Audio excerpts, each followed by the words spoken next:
Bonjour à tous et bienvenue dans ce Swiss Bliss. Nous sommes le 31 mars 2024. On vient de terminer une semaine raccourcie pour cause de fête de Pâques. Aujourd'hui, dimanche de Pâques, je me fends quand même d'un Swiss Bliss pour faire un petit peu le point sur ce qui s'est passé cette semaine assez ennuyeuse, on va le dire, qui s'est conclue par la publication du PCE et qui n'a pas fait bouger les marchés pour des raisons de marché à moitié fermé.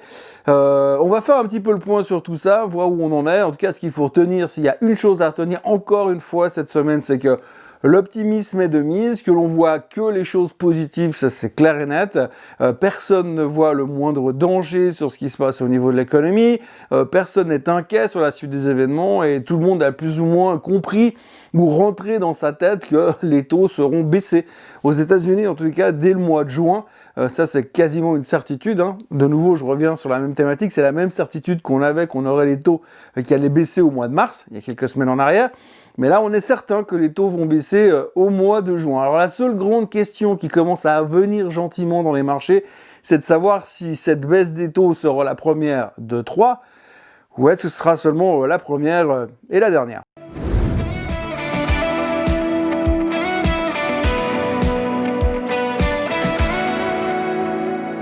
Alors on va pas se mentir, durant la semaine, on a passé tout notre temps à attendre le PCE, à supposer ce qui pourrait sortir du PCE pour les marchés, ce que ça pourrait avoir comme conséquence, comment est-ce qu'on allait l'interpréter, qu'est-ce qui se passerait après, et qu'est-ce qui pourrait éventuellement peut-être faire changer notre vision d'avenir des marchés en fonction du chiffre, en fonction de ce qui sortirait.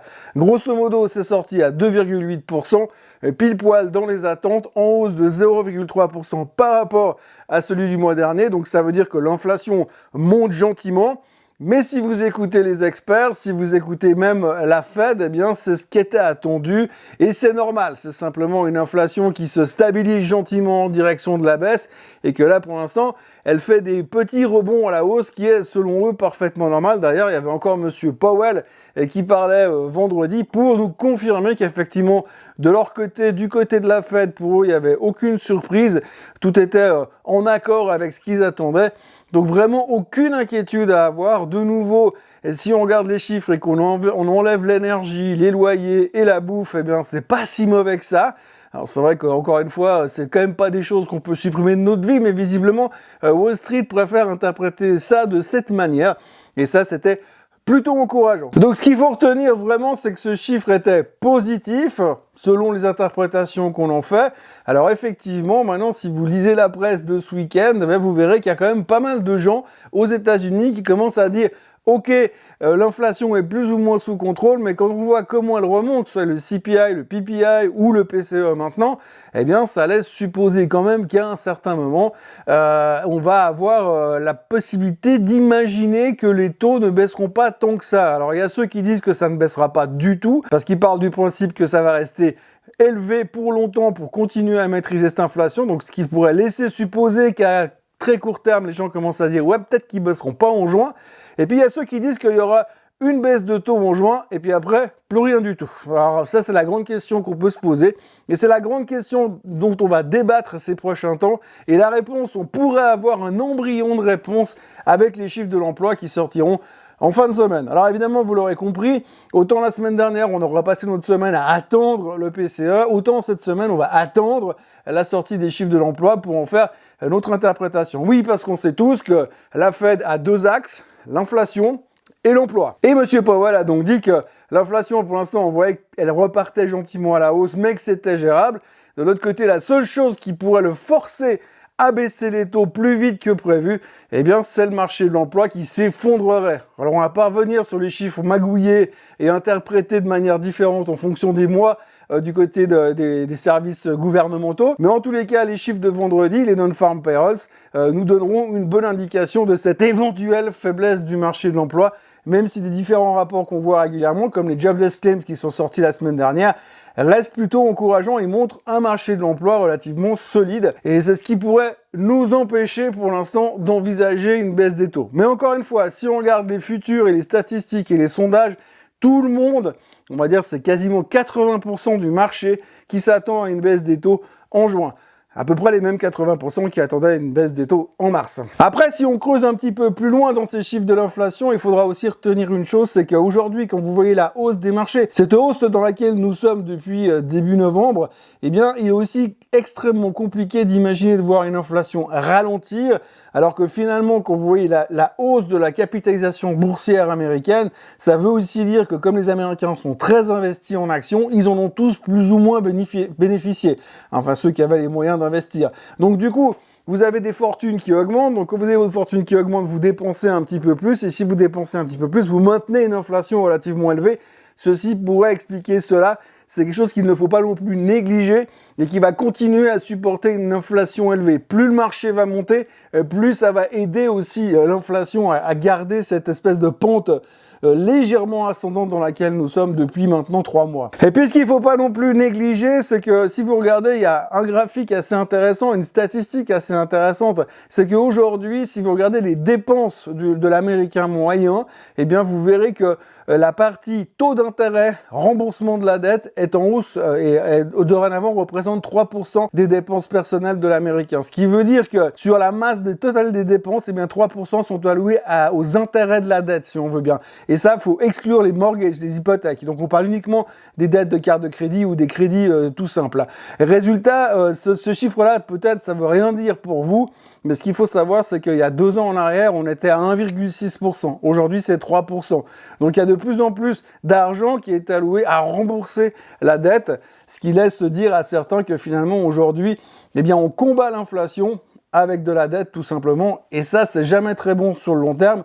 Mais en même temps, c'est exactement ce que fait le gouvernement américain, puisqu'aujourd'hui, mis à part emprunter de l'argent et le dépenser derrière, ils ne savent pas faire grand-chose d'autre. Autrement, du côté de la Suisse, eh bien, il faudra noter que le FMI a déclaré s'attendre à une croissance du PIB de 1,3% en Suisse. Et puis de l'autre côté, le même FMI s'attend à une inflation de 1,5% pour l'année 2024 en Suisse.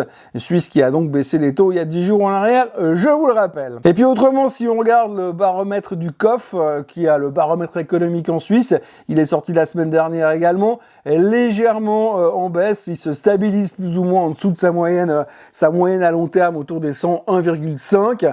Bref, l'un dans l'autre, c'était pas une catastrophe, mais ça baissait un tout petit peu sur le baromètre du COF. Et puis en conclusion de cette courte revue, il faut pas oublier non plus, la semaine était courte bien sûr, mais il faut pas non plus oublier qu'on a battu des records d'altitude sur le CAC, sur le DAX, sur l'indice italien, sur l'indice espagnol. Le seul qui a pas battu des records, c'est la Suisse. Le S&P 500 termine sa semaine au plus haut de tous les temps. Donc on bat des records tout azimut. Vous avez également l'or qui a battu un record historique également. On est au plus haut de tous les temps sur l'or. À la dernière minute, on était à 2252 $ sur l'once. Donc ça continue de monter. Le Bitcoin est revenu au-dessus des 70 000 $. Et puis le pétrole, n'oubliez pas le pétrole, se traite à 83,11 $ sur le WTI. Donc il est sorti de la zone des 82 et continue de monter gentiment. Et comme d'habitude, personne n'en parle. Et puis il y a aussi une chose que j'aimerais juste mentionner dans ce Swiss Bliss, c'est la thématique du Bitcoin, qui n'a rien à voir avec le Swiss Bliss à la base. Mais si vous regardez par exemple la société qui s'appelle MSTA, MicroStrategy aux États-Unis. MicroStrategy est une société qui a simplement pour business plan d'acheter du Bitcoin et puis de laisser monter le Bitcoin. En gros, ils financent, ils empruntent de l'argent et avec l'argent qu'ils empruntent, ils achètent du Bitcoin et résultat, eh bien le titre a explosé ces derniers temps. Mais si on regarde la valorisation de la société qui pèse aujourd'hui autour de 29-30 milliards de capitalisation boursière, et que vous regardez le nombre de bitcoins qu'ils ont à l'intérieur, parce que vous l'aurez pas, ils font rien d'autre que d'acheter du bitcoin, donc on peut estimer que la valorisation de la société est représentée par les bitcoins qui détiennent, et aujourd'hui leur valorisation de bitcoin se situe autour de 15 milliards, ce qui veut dire que vous avez une boîte qui vaut 30 milliards, et qui a une fortune détenue dans ses coffres, façon de parler, de 15 milliards. Donc il y a un hedge fund manager qui expliquait ce week-end que son trade à lui, c'était d'acheter du Bitcoin et de shorter MicroStrategy, le temps que les gens se rendent compte que c'était complètement ridicule d'avoir un titre qui se traite à des valorisations pareilles alors qu'il ne possède que 15 milliards en Bitcoin. Si l'on regarde les performances de la semaine, eh bien, vous voyez le Nikkei qui termine en baisse de 1,27%, le Nasdaq qui perd 0,3%, Bon, il faut dire que tout le monde était surtout concentré sur la performance trimestrielle et pas la performance de la semaine. D'ailleurs, vous le voyez sur le year-to-date, eh bien, le YTD, la 4e colonne en partant de la gauche, eh bien, vous avez le Nikkei qui prend quand même 20,6% sur les 3 premiers mois de l'année, le Nasdaq en hausse de 9, le SOX en hausse de 17,46, ça c'est pour le trimestre. Mais sur la semaine, vous voyez que les performances sont pas stratosphériques. On a le Dow Jones qui termine en hausse de 0,84%, mais il est au plus haut de tous les temps, tout comme le S&P 500. Et puis, on notera le DAX qui continue de monter pour des raisons qu'on a de la peine à comprendre, que j'ai de la peine à comprendre. Même chose sur le CAC 40.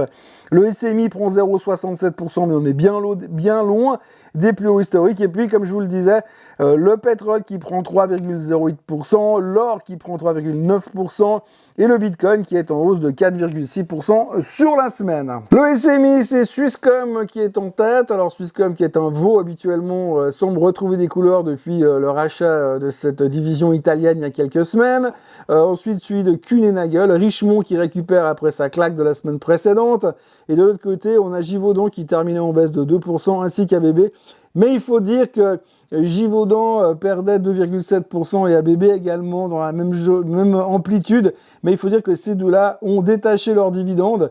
Et c'était pas les seuls, parce que cette semaine, il y avait pas mal d'actions qui détachaient leurs dividendes. On citera au passage donc ABB et Givaudan, puis BB Biotech, Oerlikon, Swiss Prime et EFG qui ont toutes payé leurs dividendes. Donc du coup, vous aurez peut-être certaines surprises, comme on le voit sur la performance du SMI cette semaine, enfin des membres du SMI de cette semaine. Et on part sur le point technique. Alors là, nous avons déjà le SMI qui a donc vécu une relativement bonne semaine. On l'a vu, 0,67% de hausse sur la semaine. Alors la chose positive, c'est que si on regarde un peu sur le long terme, on s'inscrit vraiment de plus en plus dans cette tendance haussière, dans cet immense canal haussier dans lequel nous sommes depuis un bon moment, depuis septembre 2022.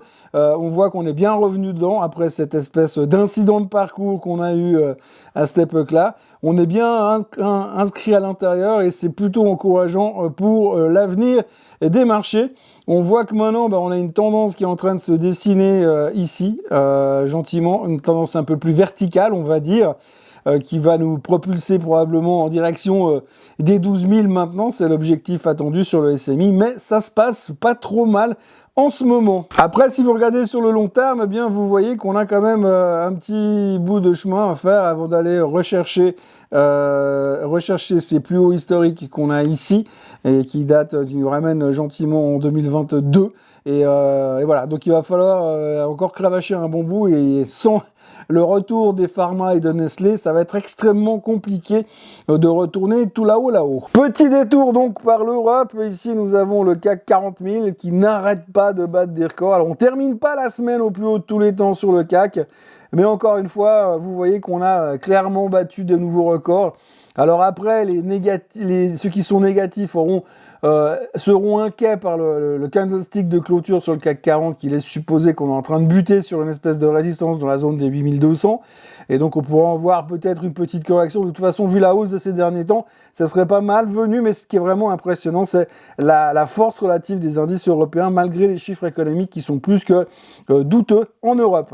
Le DAX, c'est pareil, vous voyez, le DAX n'arrête plus de monter. On est quand même passé, si on prend depuis le mois de janvier, on était à 16 300 au début du mois de janvier, on est à 18 500 sur le DAX, c'est juste incroyable, ça n'arrête pas de monter, et là aussi, les nouvelles économiques sont pas phénoménales, mais ça continue de monter. Puis si alors après on veut aller chercher des tendances, on a maintenant des tendances haussières sur le DAX qui sont impressionnantes, peut-être un peu trop, alors moi je suis un peu prudent, j'aime pas quand ça monte comme ça sans grande raison fondamentale. Mais enfin, tout le monde est chaud bouillant, mais vous voyez qu'à chaque fois, ça accélère, qu'on augmente la pente de la hausse. Et ça, au bout d'un moment, forcément, on peut pas non plus monter verticalement. Donc, à un moment donné, il va falloir quand même revenir à la réalité. Mais il y a tellement de gens qui essayent de shorter le DAX pour jouer le retour et ça ne revient pas que forcément, ça continue à l'auto-alimenter. Et il n'y a qu'à voir ailleurs, Milan c'est pareil, l'Espagne c'est pareil, on a eu des chiffres de l'inflation assez forts en Espagne cette semaine, mais rien à faire, ça continue, vous voyez que l'IBEX termine au-dessus des 11 000 points. Et puis alors aux États-Unis, là aussi, on parlait de pente, c'est extrêmement raide, le S&P 500 qui continue dans sa tendance haussière, pour l'instant toujours pas de signe de renversement. On notera que le RSI reste quand même extrêmement élevé là derrière. donc à surveiller quand même. Le Nasdaq ne termine pas au plus haut de tous les temps, on sent une espèce de fatigue quand même, hein. On va pas se mentir. On a quand même l'impression que le Nasdaq il est moins dynamique qu'avant. Vous voyez que la pente c'est en train de s'inverser justement cette fois. On voyait tout à l'heure sur les indices européens qu'elle s'accélérait et là celle-ci est en train de se calmer. Donc attention quand même, on sent une petite fatigue. On parle beaucoup de valorisation de la technologie. Et si vous regardez le SOX qui est censé être le leading indicator, vous voyez que là aussi, eh bien pour l'instant, on hésite dans cette zone-là. On n'arrive plus à casser, à faire de nouveaux records sur le SOX. Donc attention quand même de ce côté-là. On a vu la semaine dernière comme quoi il y avait certaines boîtes américaines qui avaient été interdites ou qui allaient être un peu blacklistées dans le gouvernement chinois au niveau des semi-conducteurs. Et donc on sent une espèce de fatigue globalement dans la tech quand même pour l'instant. Alors on sait que la tech peut repartir de manière assez spectaculaire, on la connaît, mais pour l'instant on voit que ça ralentit un tout petit peu. Et puis pour terminer, le Dow Jones, alors vous voyez là aussi au plus haut de tous les temps, là je crois pouvoir dire sans me tromper que le Dow Jones va aller chercher les 40 000 juste par principe, hein, parce que comme d'habitude on sait que les Américains ils adorent les chiffres ronds, donc on va aller chercher les 40 000 histoire que les gars puissent vendre leurs t-shirts et leurs casquettes qui sont certainement déjà imprimés. Mais là aussi, on voit que bon, il y a aussi une espèce de repondération. Si le Dow Jones est au top comme ça, c'est aussi parce que à l'intérieur du Dow Jones, vous avez des titres un peu plus défensifs et on voit que les gens, comme je le disais avant, se dégagent un peu de la tech pour aller se positionner sur des trucs un petit peu plus tranquilles, qui payent du dividende. D'ailleurs, si on regarde un petit peu dans les médias à droite, à gauche, on voit qu'on nous parle beaucoup de dividendes de nouveau. Juste pour la photo, l'or, donc au plus haut de tous les temps, hein, vous le voyez, c'est spectaculaire. On a mis le temps, mais ça continue de monter. Difficile de dire où est-ce que va aller l'or, hein. On voit ici que ça commence à être quand même pas mal suracheté dans cette zone-là. Autrement, eh bien, on peut logiquement aller se dire, vu l'amplitude du mouvement entre les 1800 ici et la cassure là, qu'on peut se faire grosso modo 400 points, 400 $ de hausse. Je dirais que le premier objectif il se situe autour des 2400 sur l'or. Ça reste assez impressionnant. Et puis dans les périodes de tension politique que nous vivons aujourd'hui et d'instabilité géopolitique, on l'a dit et répété plusieurs fois dans ces vidéos que M. Powell a déclaré quand même que la seule chose qui pouvait faire dérailler le marché, c'est la géopolitique. Eh bien, on sent quand même que les gens sont très tendus et sont prêts à acheter assez facilement de l'or. Et on termine ce point technique avec le pétrole. Alors ça, je vais vous bassiner toute la semaine parce que plus ça va, plus je suis convaincu que ça va continuer à monter ce truc-là. On a une résistance sur les 84,5 on va dire. Si ça casse ici, on va avoir une accélération sur le baril. Et n'oubliez pas quand même que ça reste un point très très important dans l'inflation, dans la consommation. On le ressent tous, hein, du moment où le baril s'envole, le prix de l'essence s'envole, et on le ressent tous d'une manière ou d'une autre. Et puis vous noterez, bien sûr, alors c'est pas le truc le plus représentatif du marché, mais nous avons une Golden Cross qui s'est dessinée sur le graphique du WTI. Donc attention à toute accélération qui pourrait se produire sur le pétrole, parce que pour l'instant, je reste encore une fois assez bluffé sur le fait que tout le monde s'en fout et qu'on n'en parle que très peu dans les médias financiers. On attaque avec les vedettes de la semaine. Alors je commence tout de suite avec le graphique de Straumann parce qu'il n'y a pas grand chose à dire. Vous voyez que après ces derniers temps, pas mal de déceptions sur Straumann. On est revenu se positionner sur la moyenne mobile des 50 jours et cette semaine on a eu deux upgrades assez importants de la part de Deutsche Bank et de la part de Barclays qui ont upgradé Straumann, ce qui justifie ce petit rebond sur le titre. Et puis là, nous avons Swisscom. Alors Swisscom, vous voyez cette espèce de, comme je vous l'ai dit avant, hein, c'était le veau de la côte. C'est un truc qui ne foutait rien depuis des mois. Depuis le rachat qu'ils ont fait en Italie, tout le monde a plongé dans les comptes et s'est rendu compte que c'était quand même très relatif pour Swisscom. Et cette semaine qui vient de se terminer, nous avons eu un upgrade assez important de la part de Morgan Stanley.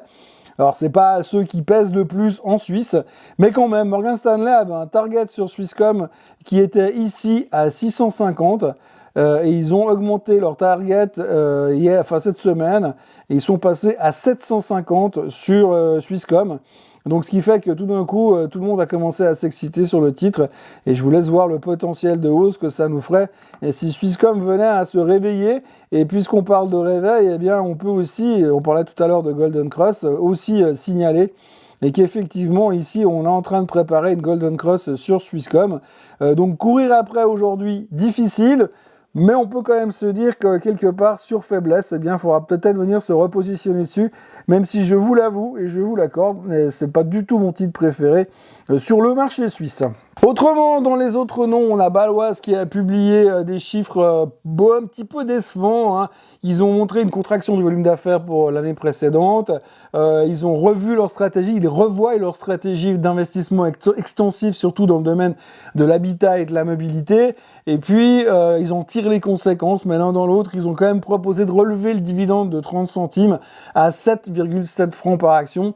Pas un gros impact sur le titre, une nouvelle qui n'a pas intéressé grand monde, puisque sur l'annonce, le titre perdait 0,2%, autant vous dire que c'était le désintérêt total.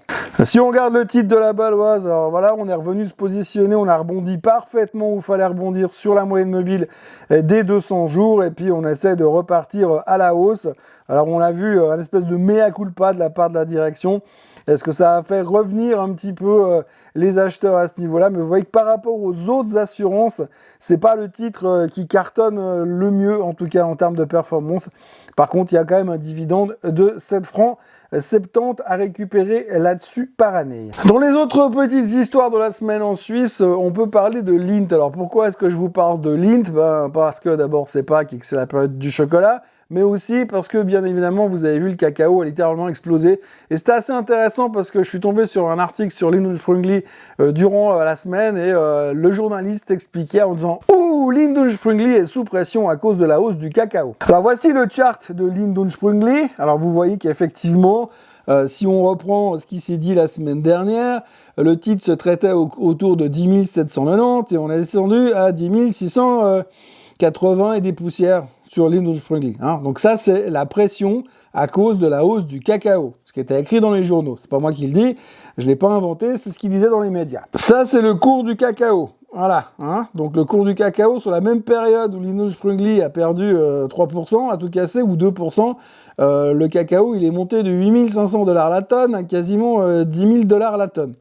Je pense pas qu'il y ait une logique de cause à effet. Et puis si vous regardez la performance du cacao depuis, allez, on va dire janvier 2024, on était à 4 000 $ la tonne, donc on est à quasiment 10 000 $ la tonne. Je crois pas qu'on peut vraiment tirer des parallèles. Alors oui, certainement que Lindt & Sprüngli ont des marges qui sont un petit peu sous pression à cause de la hausse du cacao, mais j'ose supposer qu'en général, ces gens qui consomment et qui utilisent beaucoup de cacao, comme on l'a déjà vu à moult reprises sur des titres comme Nestlé, on dit toujours « Oh, attention, la hausse des céréales, c'est mauvais pour Nestlé ». Oui, mais en même temps, ces gars-là, ils ont des salles de trading, ils ont des gens qui hedgent les contrats avec des options et des futurs.